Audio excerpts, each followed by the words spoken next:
Oh, there we go. Assalamualaikum, na ngeen def? Um, indaale na ay xarit ay journaliste ñu jóge États-Unis ak Europe indaale nañ CNN, BBC, MSNBC, Al Jazeera ak suñu local editorials fii Sénégal journaliste fii lu ñuy def fii tey dinaa commencé ci wolof après yi su xawee compliqué ma changé ci anglais lu ñuy def fii tey gént moo dana mën a am fii Sénégal bu mu fi jógee comme xale dem États-Unis laa gis foofu laa xam ne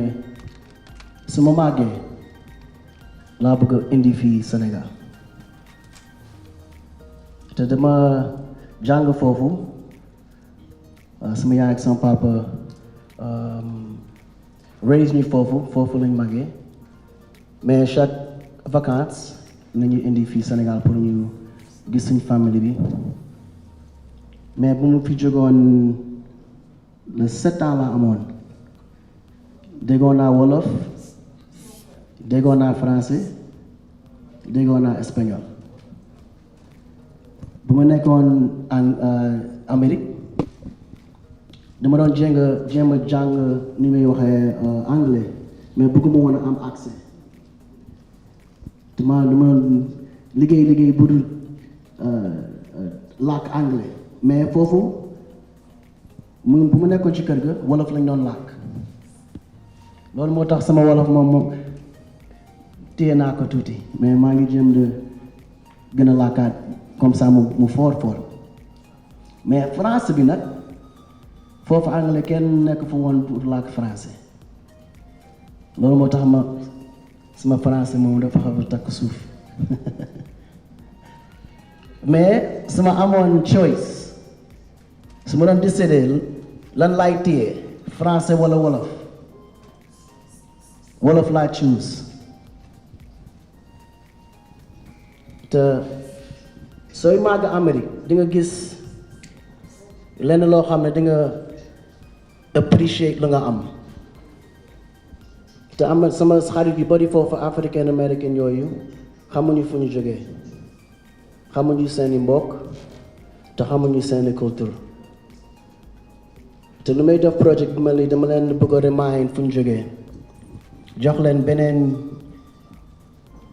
gis-gis wala beneen idée loo xam ne dafa différent pour lu ñu expérience foofu te gars yi foofu sonn nañ torop te nu ñuy xeex constantement ci seen système bi foofu mais dama leen a bëgg a jox beneen alternative boo xam ne dinañ am feneen foo xam ne dinañ mën a woo seen kër xam nañ ko mais ni ñu leen jàngalee foofu dañoo yàq seen bopp te soo waxee Afrique rek ñëpp tiit mais projet bu mel ni dama bëgg mu changer loolu dama bëgg ñoom suñu xalaatee Afrique wa kenn waxee Afrique gars yi foofu férité wan teg seen bopp de wan a ñëw dellu Afrique mais suñuy dellu Afrique dama bëgg ñu jaarale ko Sénégal dama bëgg Afrique américain ñëpp suñuy ñëw Afrique seen premier stop mu nekk fii Sénégal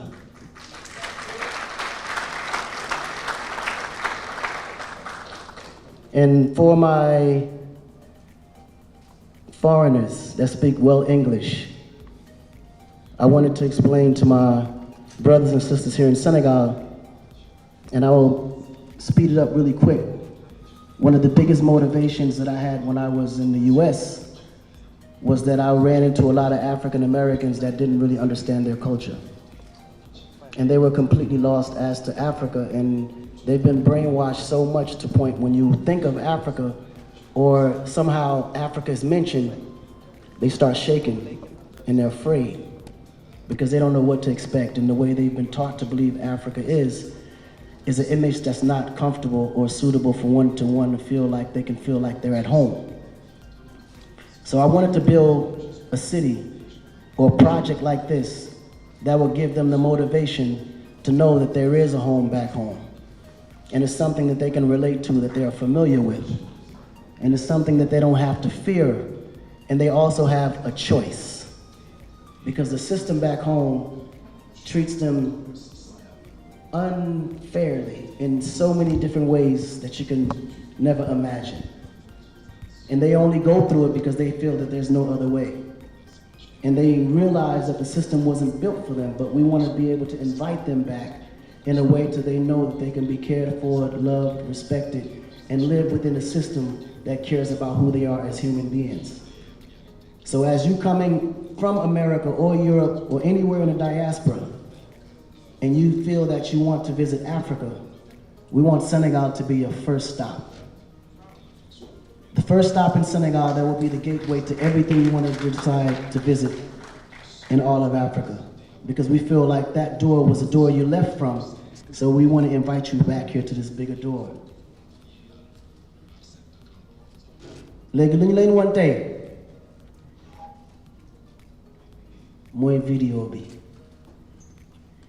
Vidéo bi li ngeen di gis mooy Akon City. Akon City boo xam ne tabaxaguñ ko, mais buñ ko fexe ba tabax incha allah li ngeen di gis ci vidéo moom mu ngeen gis Mbodiène.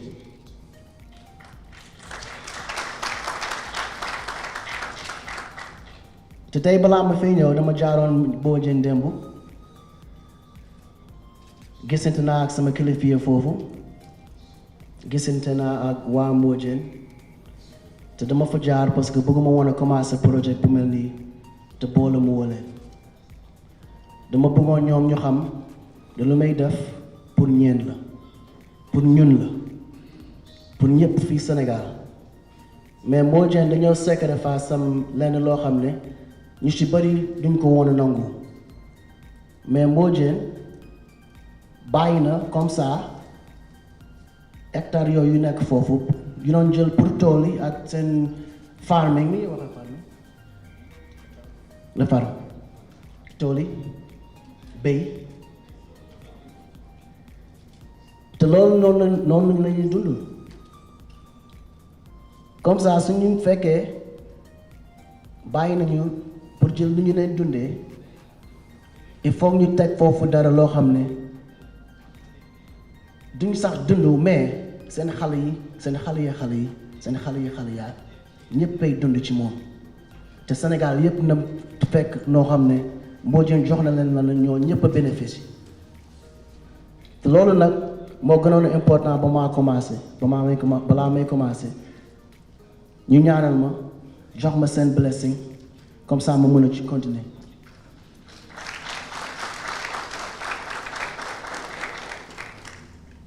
And for my English and international community, I wanted to explain